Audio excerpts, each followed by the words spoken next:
Thanks for dropping by the channel. I have a short tutorial for you today on how to play some like lead lines or additional melodies in between your chord changes. And we're just going to study a really basic chord change. We're just going to go on a D, B minor, G to A. We call it a 1 minor 6 4 5. I'm going to do this in a little bit of a 12/8 swing, just as a detail, not terribly important. But the idea here today is that we're going to discover where your D major scale sits within these chord changes using bar chord shapes, and then how to add just a little bit of scalar movement between your chord changes, and then how to increase that. One of the problems I see with a lot of the videos is that you end up with these like really advanced rhythmic licks that can be a little bit challenging. It can be quite challenging, in fact, to grasp onto the concept. So what we're going to do is we're just going to walk through, and I'm going to give you some very specific counting to use for these little walking lines, and then also going to tell you a little bit about some walking bass theory so that you can do these lines in a way that does sound musical and does make some sense. So thanks for dropping by. Let's check it out. So your bar shapes are going to start with our D major. We're going to go B minor. I like to do it on the E string. Got the G on 3. And A on 5.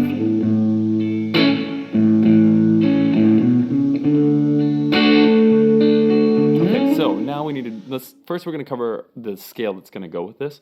So we're going to use our D major scale that starts on the 5th fret of the A string, and just some exploration within the shapes that we're using. We are going to be occupying space between the 3rd fret and then all the way up technically to the 9th fret, because our B minor is going to be on the 7th fret. And so we've got one of our shapes, our D major pentatonic shape that we'll use to practice this can also be played down, extended into the 7th and 9th frets, and even down into 10. So we're going to take a look at what that looks like. So starting with our D on the 5th fret, we have our D, and our C sharp is going to be on 4 next to it. So 4 is C sharp, D is 5, then 7 is E, all the way up to 9 is F sharp, and then because we're going to be on that, we might as well know that we've got our G is going to be up on 10.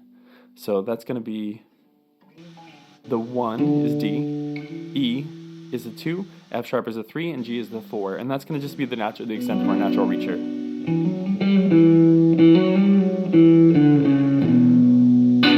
So there's up to the 10.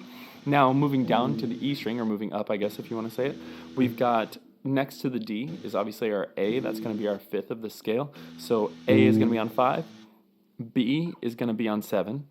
Then up on 9 is going to be our C sharp. That's our leading tone, the 7th scale degree. And then up on the 10th fret is the D also. So we do have a root here and here. So just so you know, if you want to walk around a little bit, you got that. Now moving down from our A on the 5, we've got our G. Another G is down here on the 3rd fret. And then we've got our F sharp. The 3rd scale degree will be on the 2nd fret. And so check out the picture below.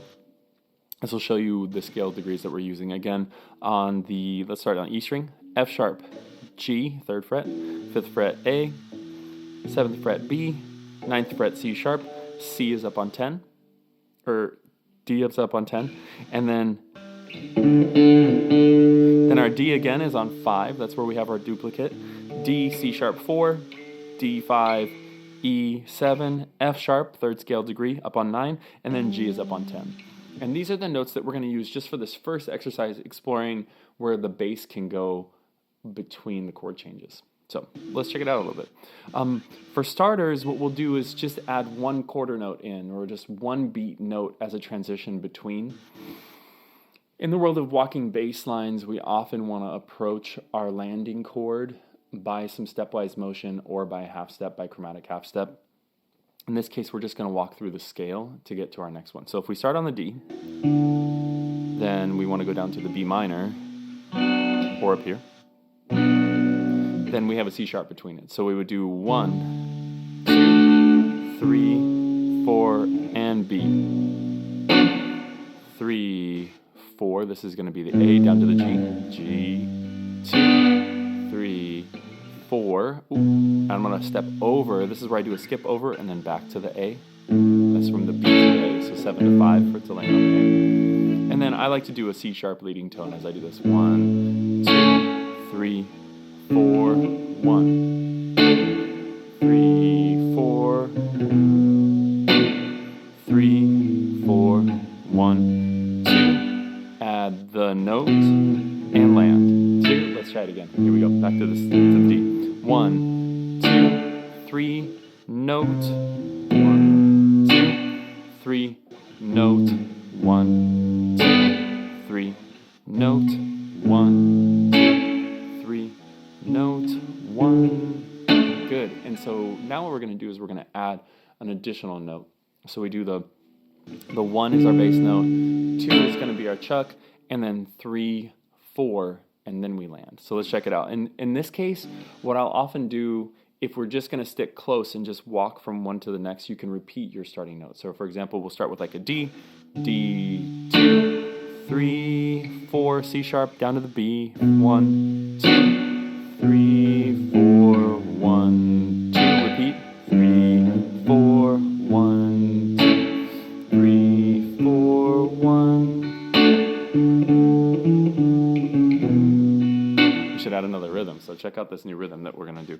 So what we did now is we did the boom, chick, and then 3, 4 quarter notes. So why don't we add 3, 4, and then land on the next beat. So that'll end up with some repeats, and for the first one I'm thinking I'll just like 1, 2, D, D, C, B, C sharp, B, B, A, G, G, G, A, G, B, A. Yeah. So let's give that a try. Here we go. 1, 2, 3, here's the D. 2,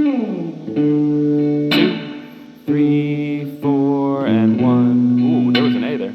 3, 4, and 1, 2, 3, 4, and 1, 3, 4, and 1. Cool, so there's a 3, 4, and. So now let's try 1, 2, 3, and 4, and then we'll go to the B. So here's a little something. Let's see what happens. 1, 2, and here's 4 notes. 2,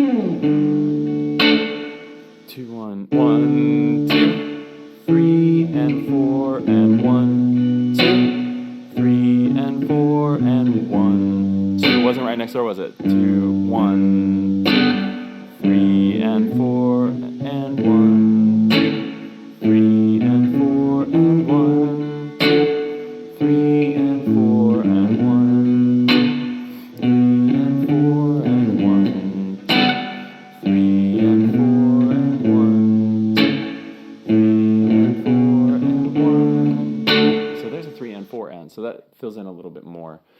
And as you move through this, you can add some of these additional ornament notes. So if you know your scale, so for example, if we're on a D in our D position, you can do a little hammer-on from D to E. If you know your scale, then you know that you're up to the G, A. And these can be just little short tick a T. That's like a 16th note that fits in. So ba-da-da, ba-da-da.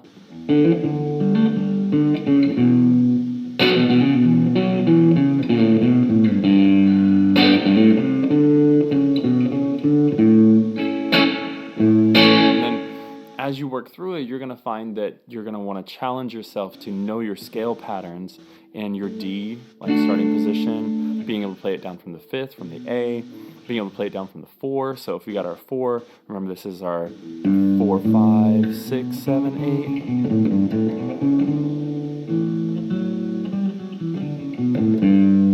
8. And then you end up learning these scale patterns, and if you play your 1, then all of a sudden you can start doing a 2, 3, and 4. You can start doing fills. It doesn't just have to be 8th notes, but 8th notes is a great place to start. And then you can start adding the swing in. You can start adding ornamentation. And